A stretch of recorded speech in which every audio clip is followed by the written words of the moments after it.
एक तो ये 26,200 पे ऐसा अभिशाप लगा हुआ है कि पूछिए मत। क्या-क्या कर लिया सर? ये 26,200 लांघ नहीं रहा। अक्टूबर 2024 का ये 26,200 पूरा 25 गुज़र गया लेकिन 26,200 पार होने को राज़ी नहीं है। बट 2025 में हमने क्या-क्या देखा सर? सब कुछ। अच्छी खबरों का दाता था, रेट कट की बड़ी cycle in India, in US, एक स्ट्रॉन्ग कमोडिटी साइकिल। हालाँकि ये इक्विटी मार्केट के लिए अच्छी नहीं होती है और income tax rate cut, GST cut, सब कुछ, बट स्टिल 26,200 और ये एफआईआईज़ का सेलिंग प्रेशर, ये हमेशा 26,200 पे उनका सेलिंग प्रेशर विजिबल है। फॉर 26 क्या चांसेस लग रहे हैं सर? ये क्या हमारे पास जो इस वक्त ट्रिगर्स हैं उनको देखते हुए 26,200, 26,300 ये नियर टर्म में आपको क्रॉस होता हुआ नजर आ रहा है क्या? Good afternoon Veeru. अ, आपका सितंबर 2024 के अंदर निफ्टी का एक पीक बना था। उसके बाद में निफ्टी ने करीबन दिसंबर एंडेड 25 तक देखे तो 15 महीने आई थिंक उसने स्पेंड किए हैं ये पीक को पसार करने के लिए, और अभी तक वो पीक क्लियर नहीं किया है। एक रीजन ऐसा माना जाता है कि निफ्टी जब भी अपने पीक लेवल से नीचे आता है तो उसको 12 से 15 महीने का समय देना पड़ता है कंसोलिडेट होने के लिए। मैं ऐसा मानता हूँ 2025 का साल करीबन एक कंसोलिडेशन फेज के लिए गिना जाना चाहिए। हैविंग सेड दैट 2026 के अंदर हम अच्छे मूव के साथ में एंटर हो रहे हैं। एक तरफ आप इकोनॉमी का जीडीपी ग्रोथ रेट 8% के ऊपर, इन्फ्लेशन सिंगल 1% के अंदर इन्फ्लेशन है। इंटरेस्ट रेट के दाम कम हुए हैं, आई थिंक वो भी करीबन significantly lower rate of interest हमारे कंट्री के अंदर हम देख रहे हैं। दूसरी तरफ देखें तो रुपया वीक हुआ है compare to the previous year. ये समय के अंदर रुपया वीक नहीं होना चाहिए था, फिर भी रुपया वीक हुआ है। उसकी भी हम बात कर सकते हैं, तो ये नेगेटिव फैक्टर है। अगर दूसरे पॉजिटिव फैक्टर है तो इंडस्ट्री के कॉर्पोरेट के वर्किंग देखें तो वर्किंग के अंदर एक तरफ ग्रोथ है टॉप लाइन के अंदर, दूसरी तरफ मार्जिन के अंदर ग्रोथ मिल रहा है, which is again I think showing a very good sign for 2026। और last but not the least, government ने ये साल के अंदर जो टैक्स के अंदर जो बदलाव किए हैं, डायरेक्ट टैक्स के अंदर 12 लाख रुपए की इनकम टैक्स एग्जम करना, यानी फैमिली ऑफ फोर के लिए करीबन 50 लाख रुपए की इनकम टैक्स एग्जम हो गई है। उसका प्रभाव हम second half of the financial year के अंदर देख रहे हैं। थर्ड क्वार्टर के अंदर उसके नतीजे आएंगे कंपनियों के, उसके अंदर हम कंजम्पशन लेड बूम का जो एक प्रताप है वो देखेंगे। और last but not the least, I think GST के अंदर जो दो रेट के अंदर कन्वर्ट कर दिया गया जीएसटी को largely, that has also started giving the larger amount of thrust to the growth in the economy. तो अगर ये सब फैक्टर को हम मिलजुल के देखते हैं तो 2026 काफी अच्छी प्रॉमिस के साथ में स्टार्ट हो रहा है। हाँ, एक चीज के ऊपर ध्यान जरूर देंगे कि इक्विटी मार्केट में से एफपीआई का जो सेलिंग था, जो आपने भी बताया, वो सेलिंग जैसे समझ में आता है, I think they have shifted money from equity into the Boolean assets. और बुलियन एसेट्स के अंदर गोल्ड एंड सिल्वर दोनों के जो दाम बढ़े हैं गए साल के अंदर, that reflects that I think the hot money has shifted from the long term equity to a short term assets like silver and gold. तो ये कारण सर भी उनके फंड्स कंट्री में से विथड्रॉ हुए, that also explains the kind of fall in the rupee value because of about 1,70,000 crore rupees I think has gone out. Still, despite of that, 1,70,000 के IPO fund market में से जुटा पाई है हमारी market. तो मैं ऐसा समझता हूँ कि ओवरऑल 2026 के अंदर पेन पॉइंट निकल चुके हैं।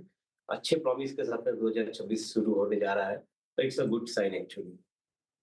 क्रॉस सर, और आपके मुंह में घी शक्कर, 2026 काफ़ी अच्छा जाए इक्विटी के लिए।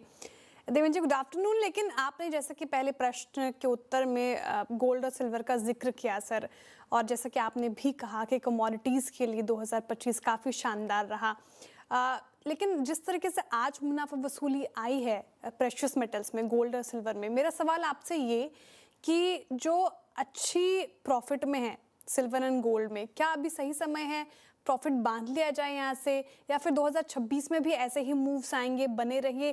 कैसा लग रहा है आपको? आपके नजरिए से कैसे देखूं मैं प्रेशियस मेटल्स को, गोल्ड और सिल्वर को? या गुड आफ्टरनून श्रेया। मैं समझता हूँ कि आई थिंक प्रीशियस मेटल के अंदर जो आज की तारीख में तेजी है वो तेजी सप्लाई साइड के कंस्ट्रेंट के कारण है। ये तेजी कोई डिमांड साइड की सिचुएशन नहीं है। डिमांड साइड की सिचुएशन जो बनी है उसके अंदर एक ही फैक्टर है कि global central bankers have started buying gold and silver as a collateral assets, जो पहले नहीं थे, and they are buying paper assets. So मैं ऐसा समझता हूँ कि instead of buying physical assets, they are buying paper assets. तो एक हम डेटा देख रहे हैं, for every physical ton which we have in the system for silver, उसके सामने करीबन 350 टन का डिमांड पेपर एसेट्स के ऊपर बना हुआ है. Now these paper assets could be, I think, traded driven paper asset, that means long position किसी ने की है उसका भी हो सकता है. At the same time, some part of these paper assets could also convert into delivery.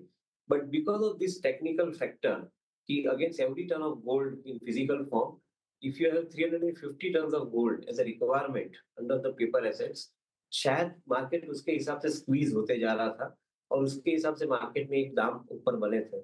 मैं ऐसा समझता हूँ कि China is also moving in the direction of restricting the supply of silver from 1 January 2026. So that is another reason for which I think the silver का जो दाम है वो स्क्वीज हुआ था. अगर आप ये चीज को एक्सट्रापोलेट करके आगे का दौरा कैसा रहेगा वो सब जानना चाहते हैं, तो मैं ऐसा समझता हूँ कि unless there is a real demand for delivery of silver and gold particularly, we are not likely to see the trend continuing in the manner in which हमने जो 2025 में देखा था, वो ट्रेंड शायद न भी देखने मिले. और शायद जो ट्रेडर्स ऊपर के दाम के अंदर शायद एंटर हो रहे हैं, उनको शायद कभी जल्द भी मिले. आई थिंक डाउन साइड कितनी शार्प आई, जैसे अभी हम लास्ट 2-3 घंटे के अंदर मार्केट के अंदर देख रहे हैं, कितनी शार्प डाउन साइड आई है सिल्वर के अंदर एंड कॉपर के अंदर. तो ये पॉसिबिलिटी हो सकती है, तो ये चीज के ऊपर ध्यान दें. मैं नहीं मानता हूँ कि ये सिचुएशन के अंदर आप कोई नया व्यू बना सको, ये फंडामेंटल व्यू बना सको. फंडामेंटल व्यू एक ही है कि सिल्वर की डिमांड स्टेडीली ग्रो हो रही है और उसके अंदर सप्लाई साइड सिचुएशन कंस्टेंट होने के कारण ये भाव दाम बढ़े हैं. सप्लाई साइड सिचुएशन का भी जो मैंने बताया कि डिमांड के अंदर एक आर्टिफिशियल राइज हुआ है, that is why this is seen constant, otherwise I think it is not constant. I think ये चीज के ऊपर ध्यान देना पड़ेगा while I think taking a call on silver and gold. Devendra ji, ये आईटी में 2026 के लिए आपका आउटलुक है. आप किन कंपनियों पे फोकस करेंगे? वेदर थोड़ा बहुत एक्सपेंसिव भी हो चलेंगे, ठीक है, हालांकि इस वक्त बहुत एक्सपेंसिव कुछ नहीं है, बट मिड कैप आईटी जो कि ज़्यादा प्रिपेयर्ड लगती है with AI. And look at कोफो, जिस मेजर अगर आप देखें डील की तरफ ये बढ़ रहे हैं, आप कैसे देख रहे हैं इसको और आपका झुकाव किस पे होगा, large cap IT, mid cap IT पे? तो वैल्यूएशन वीरेंद्र देखने पड़ेंगे, क्योंकि आई थिंक वैल्यूएशन मेरे ख्याल से काफी एडिक्वेटली प्राइस्ड है एक्सपेंसिव मिड कैप आईटीज के अंदर.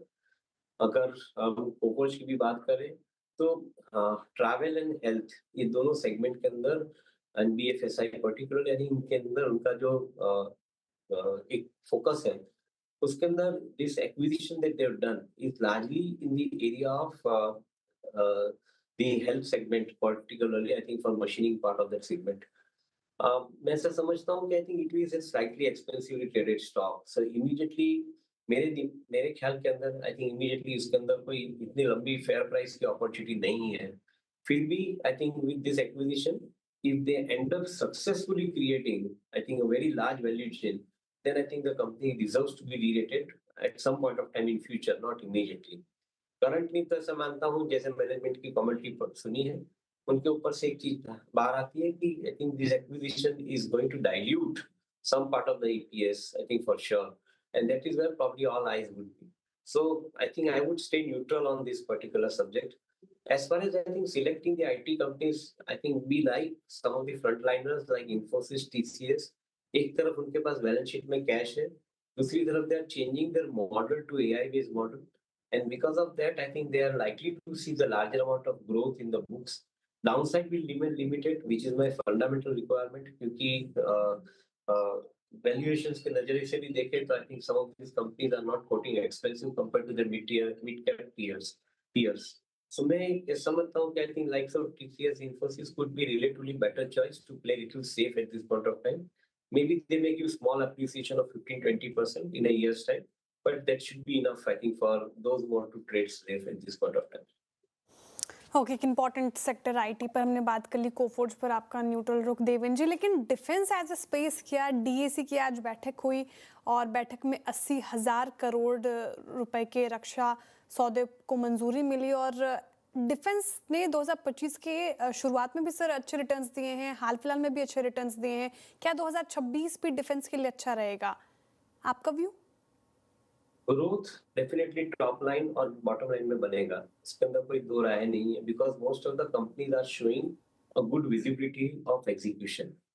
हावेवर जो हिसाब से वैल्यूएशंस है, वो वैल्यूएशन मुझे कंफर्ट नहीं दे रहे हैं। उसका रीजन ये है कि आपने समय से पहले उनको मैच्योर कर दिया है। अगर आप समय से पहले कंपनी के वैल्यूएशन मैच्योर कर देते हैं, तो कोई भी कारण सर मार्केट के अंदर कोई भी कारण आता है, तभी वो कंपनी को आपको अपसाइड कम हो जाती है। वो एक कंसर्न फैक्टर रहेगा। That is the reason for which I will not be immediately जब एक्सपेंसिव बोल सकते हैं। That is why I would like to wait for some time before entering into any of the defence. Okay अच्छा, gold की strength के against और अगर मैं कुछ कमोडिटीज़ को देखूं तो देवेंद्र जी, क्रूड 60 पर और 65 के बीच में मोर और लेस स्टेबल रहा। अभी 2026 में क्रूड से संबंधित जितने भी फोर्सेस हैं उनको देखते हुए आपको लगता है कि क्रूड किसी तेज़ी की तरफ बढ़ रहा है? और नहीं बढ़ रहा है तो ओएमसीज पर या फिर क्रूड डेरिवेटिव्स को इस्तेमाल करने वाली कंपनियां like Pidilite, like Asian paints, यहाँ पर आपका व्यू क्या है? वेल्थ क्रिएटर रहे हैं ये 2020 से लेकर 2024 के बीच में, बट सडनली आई मीन पिछले 1-1.5 वर्ष काफ़ी खराब रहे इनके लिए। अभी इन पर आपका व्यू क्या है? So refineries will have a breather, and so would be the petrochemical companies, which are going to be attracting the larger part of the crude oil prices into their investment, into their operations. I think they would be relatively better off. The reason is, I think the crude oil के दाम होने कम होने के कारण आपकी automatically I think efficiency बढ़ती है, working capital भी इंक्लूड कर सकते हैं आप। At the same time I think the जो क्रूड ऑयल के डेरिवेटिव्स है यानी पेट्रोकेमिकल प्रोडक्ट्स हैं, उनकी जो कंजम्पशन बनती है, जैसे पेंट इंडस्ट्री का आपने जिक्र किया, आई थिंक उनके लिए समय अच्छा जाना चाहिए, because their input cost comes down. Even for some of the specialty chemical companies, their input cost will come down, and that is good sign for them to have better margin, which up till now last 2 साल के अंदर उनको नहीं मिले थे advantages का। तो शायद मैं ऐसा समझता हूँ कि I think the fall in the crude price is a godsend gift to some of the crude oil derivative consumers, likes of paint industry, likes of specialty chemical industry, even to a certain extent pharma industry. So we believe that I think there is a careful approach which is required. I think अच्छा reason है कि crude oil के दाम कम रहते हैं। India ने fortunately crude oil का import ज्यादा नहीं बढ़ा है because of I think the faster speed of implementation of the renewable energy.